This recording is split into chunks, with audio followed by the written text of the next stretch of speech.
దేవుని వాగ్దానం. ఈ ఉదయకాల సమయంలో ఈ దినం దేవుని వాగ్దానం అనే చక్కటి ఆత్మీయ కార్యక్రమానికి ప్రేమతో ఆహ్వానిస్తూ ఎలా ఉన్నారు దేవుని బిడ్డలారా? బాగున్నారా? ఉదయం ఎంతమంది లేస్తున్నారు? ఉదయకాల ప్రార్థన ఎంతమంది చేసుకుంటున్నారు? ఎంతమంది బైబిల్ చదువుతున్నారు? మార్నింగ్ 5 to 6 ఆరాధన ఇస్తున్నాం పాస్టర్ ప్రవీణ్ యూట్యూబ్ నుండి. అందరు వింటున్నారా? చూస్తున్నారా? దేవుని వాక్యం వింటూ ప్రార్థనలో గడుపుతూ దేవుని సహాయం తీసుకుంటున్నారా? ఎందుకంటే ఉదయకాల ప్రార్థన, ఉదయకాల ధ్యానం మన జీవితానికి చూడండి. చీకటి పోవాలంటే వెలుగు రావాలి. ఏ గృహంలో ఉదయకాల ప్రార్థన, ఉదయకాల ఆరాధన, ఉదయకాల ధ్యానం ఉంటుందో అక్కడ దేవుని వెలుగు ప్రకాశిస్తుంది. అందుకనే ఉదయకాలం లేవండి. చూడండి, ఈ దినం ప్రారంభించినప్పుడు ఎందరో ఎట్లా నా లైఫ్, నా పిల్లలు, నా వ్యక్తిగత జీవితం, నా కుటుంబం అనే టెన్షన్ మీకు ఉండొచ్చు. తల్లి విడిచినా తండ్రి మర్చినా మరువని దేవుడు కదా మన దేవుడు. ఈరోజు కోర్టు కేసు నిన్ను పీడిస్తుందా? రోగముతో ఇక అయిపోయినట్టున్నావా? అయ్యో ఎంతో ప్రాణప్రియులని వాళ్ళని నమ్మి మధ్యవర్తిగా ఉండి డబ్బులు ఇచ్చాను, ఈరోజు నాకు అన్యాయం చేశారనుకుంటున్నావా? నిందల్లో ఉన్నావా? అవమానాలు గుండా ఉన్నావా? భయంకరమైనటువంటి దుస్థితిలో ఉన్నావా? కానీ ప్రభు నీ ప్రేమని నీ పట్ల కనపరచుటకు సిద్ధంగా ఉన్నాడు నా ప్రియ సహోదరి.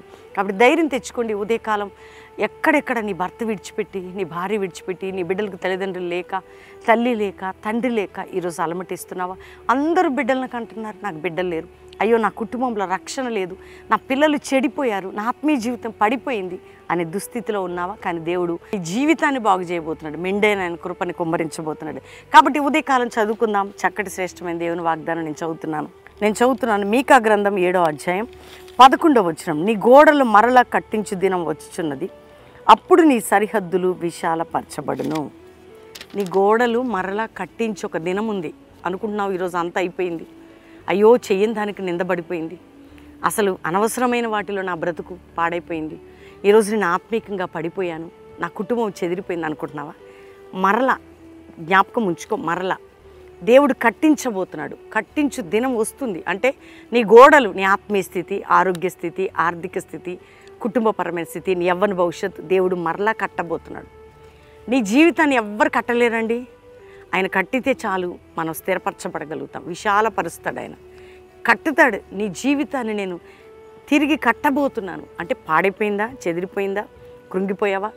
ఏ పరిస్థితిలో నువ్వు చెదిరిపోయినా ఆయన మరలా నిన్ను కట్టించబోతున్నాడు. మరలా నేను లేవనెత్తబోతున్నాను, మరలా నిన్ను కట్టించబోతున్నాను, మరలా నిన్ను నీ జీవితాన్ని సిద్ధపరుస్తాను అనేటువంటి ఈ చక్కటి వాగ్దానాన్ని బట్టి ప్రభుకి థ్యాంక్స్ చెప్పండి. అందుకని ఈరోజు ఎంతమంది వింటున్నారు? నీ జీవితాన్ని మరలా అనే మాట రాసుకోండి. అంటే ఏదో సంథింగ్ నా లైఫ్లో జరగబోతుంది. నీ జీవితం చెదిరిపోయిందా, పాడైపోయిందా, కుటుంబం, ఆరోగ్యం, పరిస్థితులు, తిరిగి ఆయన నేను కట్టబోతున్నాను. మరలా అనే మాటని నీ హృదయంలో స్థిరపరచుకో. కాబట్టి నీ జీవితాన్ని మరలా నేను కట్టబోతున్నాను. కాబట్టి ధైర్యంగా ఉండండి. దేవుడి వాగ్దానాన్ని బట్టి స్తుతించండి. నీ కుటుంబంలో, నీ జీవితంలో ఇది నెరవేర్చబడిన కాక ఇది మీరు రిసీవ్ చేసుకొని లైక్ చేసి మంచి కామెంట్స్ పెట్టి ఎంతమంది మీ ఆత్మీయులు ఉన్నారో అందరికీ షేర్ చేస్తూ వారందరికీ కూడా శుభములు తెలియజేయండి. ఉదయకాలం దేవుడు మిమ్మల్ని ఇంకా దీవిస్తాడు. ప్రార్థన చేసుకుందాం. తండ్రి, ఉదయకాలం ఎంతమంది వాగ్దానం రిసీవ్ చేసుకుంటున్నారో, అవునయ్యా చెదిరిపోయి పడిపోయి ఆత్మీయంగా అన్ని విధాలుగా పాడైపోయిన జీవితంలో మరలా మీరు కట్టించండి. రక్షణ లేని వారికి, రోగాలతో ఉన్న వారికి, వ్యాధులతో ఉన్న వారికి, ఇబ్బందులతో ఉన్న వారికి, ఇరుకులతో ఉన్న వారికి, ఒత్తిళ్లతో ఉన్న వారికి, సమస్యలతో ఉన్న వారికి, పాపంలో ఉన్న వారికి, శాపంలో ఉన్న వారికి, నిందల్లో ఉన్న వారికి, అవమానాల్లో ఉన్న వారికి, పోరాటాల్లో ఉన్న వారికి విడుదల కలుగును గాక అని ప్రకటిస్తున్నాం. అంతేకాక ప్రభా, బ్రతుకు దినములన్నీ కూడా కృపాక్షేమం నీ వెంట వచ్చును అన్నట్లు ప్రతి గృహముల కృపాక్షేమం విస్తరించబడాలి. ఆరోగ్యాలు దయచేయండి. కోర్టు కేసులు ఎవరెవరికి అన్యాయం, అక్రమ కేసులను కొట్టివేయబడాలి. వారి డబ్బు ఎవరు తీసుకొని వేధిస్తున్నారు, మా డబ్బు ఇచ్చే వరకు సమాధానం ఉండదు. భూ సంబంధమైన బంధకాలు మీరు తొలగించండి అయ్యా. వివాహం కాని బిడ్డలకు చక్కటి సంబంధాలు, ఘనమైన వివాహాలు, గర్భం లేని స్త్రీలు గర్భాలు తెరవబడాలి. ఎవరెవరు ఏ మార్గంలో చెదిరిపోయి ఉన్నారు వారందరిపై నీ దీవెనలు దయచేయండి. భారతదేశాన్ని, ప్రపంచాన్ని రక్షించండి. ఉజ్జీవ జ్వాలను లేపండి. ఆత్మీకంగా, ఆరోగ్యంగా, ఆర్థికంగా ప్రతి బిడ్డని మీరు దీవించండి.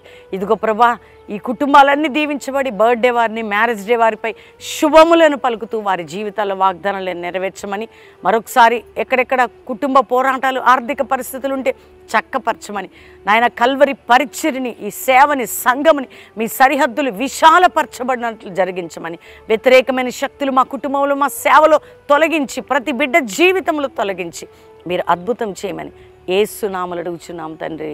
Amen, amen, amen. ఈ ఉదయకాలం నేను నమ్ముతున్నాను దేవుని బిడ్డలారా, అందరి వాగ్దానం రిసీవ్ చేసుకోండి, లైక్ చేయండి, షేర్ చేయండి, మంచి కామెంట్స్ పెట్టండి.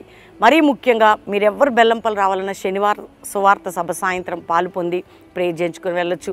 ఆదివారం మొదటి ఆరాధన బెల్లంపల్లి అటెండ్ అయ్యి, రెండవదిగా కల్వరి ప్రామిస్ ల్యాండ్కి 3 ఆరాధనలు మీరు రావచ్చు, పాలు పొందొచ్చు, దేవుని దీవెనలు పొందొచ్చు. కాబట్టి ఉదయకాలం ఈ వాగ్దానం ప్రతి ఒక్కరు రిసీవ్ చేసుకోండి. దేవుడు మిమ్మల్ని దీవించును గాక. Praise the lord.